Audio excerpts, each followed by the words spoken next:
Everybody wants the same thing. Everybody wants the same thing. Oh, I want to be treated like you would want yourself. I want to live a long, long time in reasonable good health. Lord, I want to make a living, put some of it away, try to build a future instead of living day to day. Everybody wants the same thing. Everybody wants the same thing. The simple things, they mean a lot when they're slipping through your hands. I want to hold my head up, Lord, and prove that I'm a man. See, I'm tired of being an almost footnote on the page. I want to sing your favorite song in the center of the stage. Yeah, everybody wants the same thing. Everybody wants the same thing. If you look, well, it's not too hard to see. We need more of us and a little less of me. You see, life is tough, it'll knock you sideways down. But oh, if you want it, baby, don't sweat it. If you need it, don't forget it. Just go on and get it. Go get it now, now, now.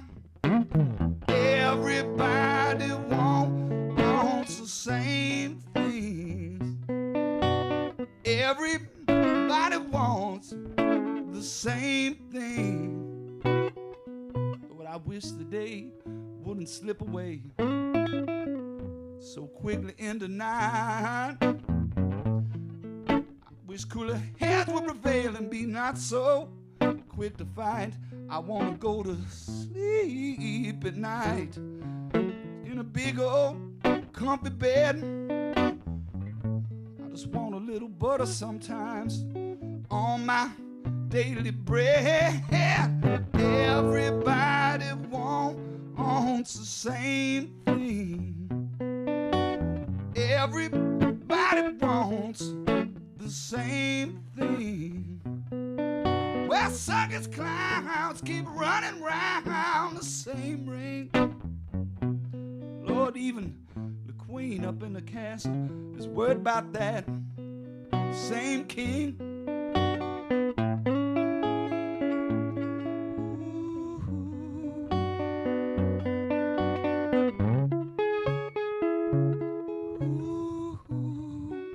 The same damn thing. Thank you. Thank you so much. I want to ask you the same thing that I asked Frederick.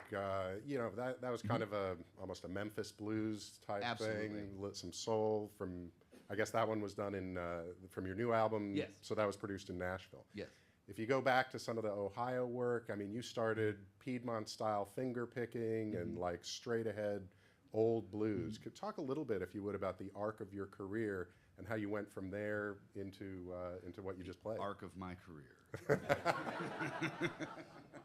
Well, anyway, I started out when I grew up in a little town called Massillon, Ohio, which is widely known for an immense high school football program. There was a great documentary years ago called Go Tigers that won Sundance Film Festival. So my entire town shuts down on Fridays, and there'll be 20,000 people that'll go to a high school football game every Friday night. If you don't play football, there isn't a hell of a lot for you to do. So I went down in the basement and played my dad's guitars and dug through his record collection. And luckily, he has good taste, and so he had lots of great folk recordings and of things. Basically, he stopped buying albums when Dylan went electric. So I figured everyone else was listening to this too. So I had my secret nerd life in the basement there, and I'd go hang out and listen to Poison and Motley Crue with my friends, and which was an awful, awful time in music. And I do hope that history is very, very cruel to that era.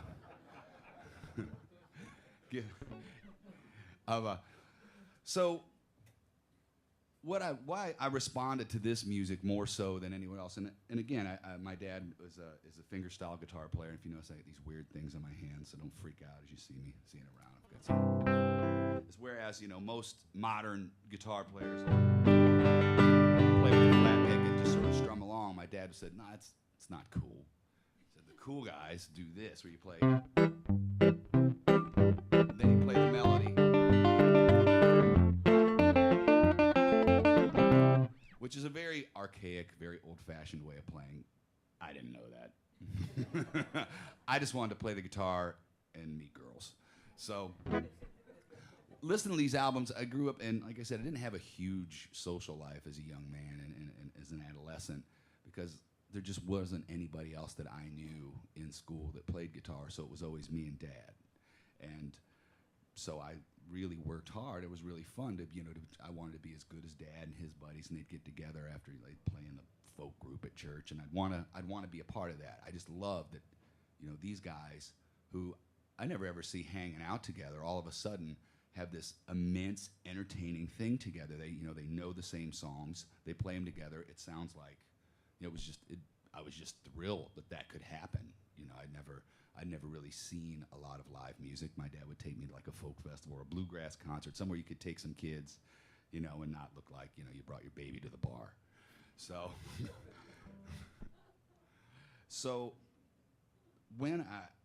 in a lot of the things that of his record collection, I just want to tend to be more from black artists, the blues players, soul singers like Sam Cooke, Otis Redding, Solomon Burke, Little Richard, Fats Domino, and of course most people have heard of guys like Robert Johnson, who is sort of the godfather of rock and roll, one of the most famous. He had a very famous story, died young, so it fits right in with the rock and roll, live fast kind of idiom. So, but a lot of his contemporaries, and I had the good fortune of the one guy that Robert Johnson taught was a guy named Robert Jr. Lockwood, who happened to live in Cleveland, which was about an hour from where I grew up. So I would go see him, and as I spent most of my early career is just bothering old people. So I would go and ask him about things, and everyone would always ask him about, oh, wow, Robert Johnson. But Robert had an immense career as the session guitar player for Chess Records. So there was recently a movie called Cadillac Records. It starred Beyonce, things like that. It's a pretty good film. It doesn't really nail it. It's a good film. It's entertaining. And they didn't let truth get in the way of a good story. And but Robert was very much a part of that sound, of the modern electric guitar sound, and he played this regular Wednesday night gig in Cleveland. I'd go up and see him. So eventually I made some friends, older friends that knew him, and he took me over to his house. And I sat knee to knee with him and listened to him play guitar. And he said, "Now you want to play something for Robert?" And I played one of his songs. I was about 25, 26, and I nailed it. And he said, "Well, you play old Robert pretty good." I already got one. I was devastated. I'd spent my whole I wanted to be him. But I just didn't get it. I was so concerned with preserving these things and doing these things, which was a great school, but I was just so discouraged that I'm telling someone else's story. So you've got to tell what's going on in your life. Luckily, I was discouraged for about 4 weeks. I just thought, I just sat there with that yellow pad and trying to come up with something. What have I done? And the great thing about being a guitar player and being a singer is people want to be entertained, whether or not, I mean, even you walk into a coffee shop and they've got your little PA system set up and there's somebody in the corner doing that, you really can't help but listen. You may not engage them. So I wanted to engage people, and that's why I was drawn to this music, because it seemed it was something I could do by myself. People, you know, had a beat, you could dance to it, you know, you could have drinks to it. It's very social music. And so that's why I wanted to do it, because I wanted to reach people. I wanted people to have fun. I didn't want to be CC DeVille up there, you know, wearing girls' clothes and my hair teased up out to here and looking. That didn't look like anybody I knew. I just wanted to make some friends, and I wanted to meet some girls, and so it's easier for me, I think, when we talk about storytelling. Music gives you a vehicle to really simplify what you want to say. Like the song I said, everybody wants the same things. I want to look cool. I want to put some money in the bank. I just want to live my life pretty much drama-free. And that's a very simple thing. But it sounds cooler if you're playing it over like Otis Redding did. So Patrick, the story that you're telling Yeah. kind of sets up quite well the thank you note, the public thank you note that you wrote to your parents. Right. Do you want to do that one now? Sure. And that will lead us into a break. And I ask that everybody come back after the break at 10:30, please. Well, this song I wrote is sort of a tribute to my folks, and it's called Mom and Dad.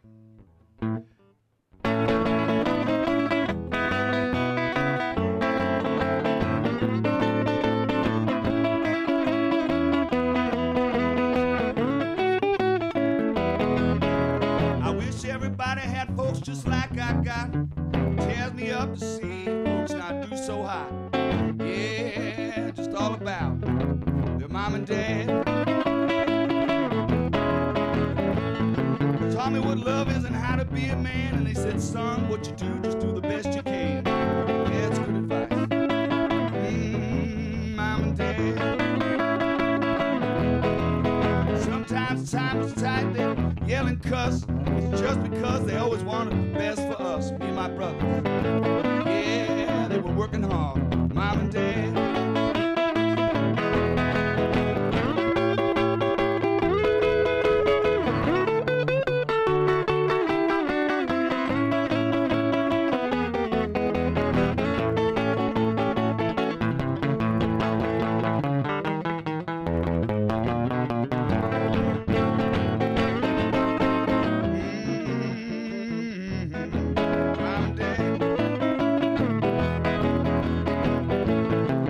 Taught me how to be a man, load and pick it too. My dad taught me all about the natural blues. He had good taste.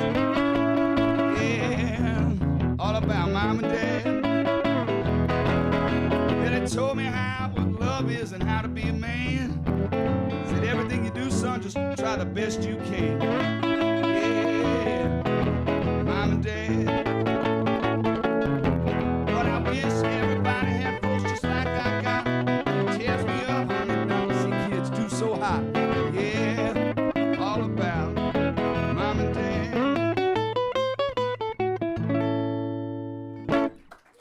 Thank you.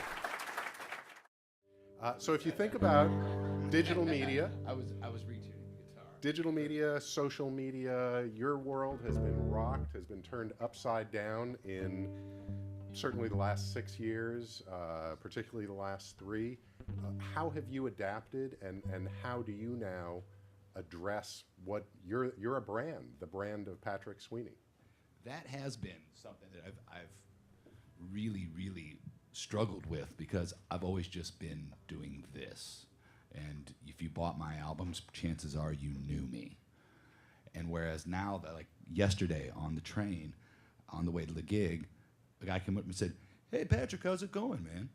I was like, "Hey, man." And you think that, well, did I just forget somebody that, I don't recognize this person, and trying to, he's like, "Oh, you don't know me, man, but I'm on my way to the show. I thought that was you. I saw you on, I'm a friend with you on Facebook and things, and downloaded your music and all this stuff and knew a lot about me," which is just odd. And I just thought it was really interesting it happened there. I realize this is not anything to you, but I'm on a one-man independent label.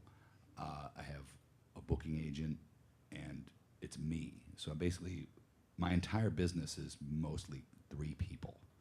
And that is something I'm able to get. With the dawn of that, I remember touring with a pager and a roll of quarters when when payphones existed. So now jump this, and especially playing music that's just considered roots music is a very traditional sort of thing, and almost to a point of being archaic, at least the vehicle for it. That it's done no end of great business for me. The fact that internet radio exists, and that a guy who's very famous right now, Dan Arbach of the Black Keys, he was in my band when he started that band, and he bought a bunch of recording equipment, recorded one of our records a few years ago, and 5 years after that album was released, we were added to their Pandora station, and the one song that was added outsells and continues to outsell my entire catalog, which is amazing, because the only way I've ever sold any amount of records is by touring.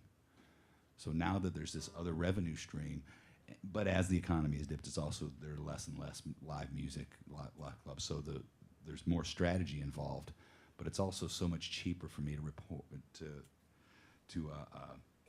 to reach the audience there. So I guess that's really a pretty simple concept. I should probably play something at some point, but it has. On a tax return in 2005, I realized that I'd saved about $6,000 in postage just because of a Facebook page. Yeah. Yeah. So, and now the music.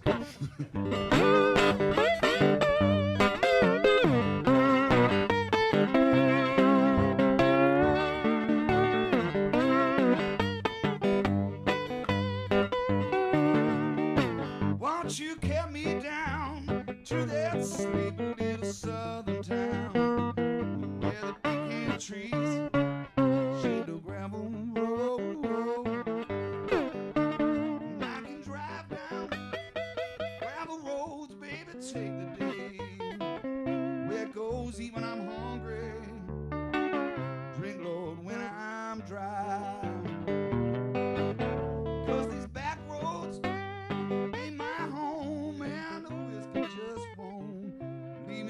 I got a feeling to be moving on. It's forever there on my mind, and it almost made me cry when the time is coming and can't stay here no more.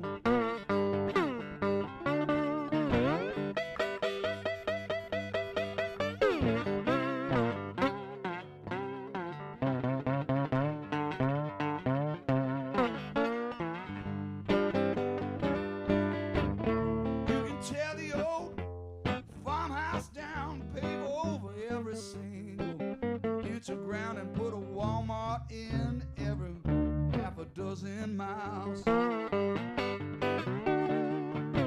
My memories keep me company, my friends, and it's all the same to me. In the end, even if this world is gone and torn them down,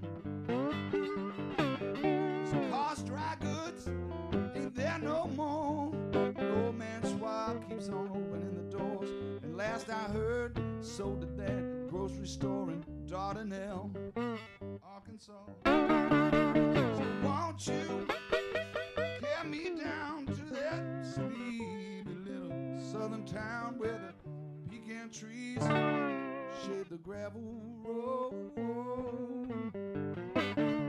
Now drive down gravel roads, baby, take the day where it goes even when I'm hungry,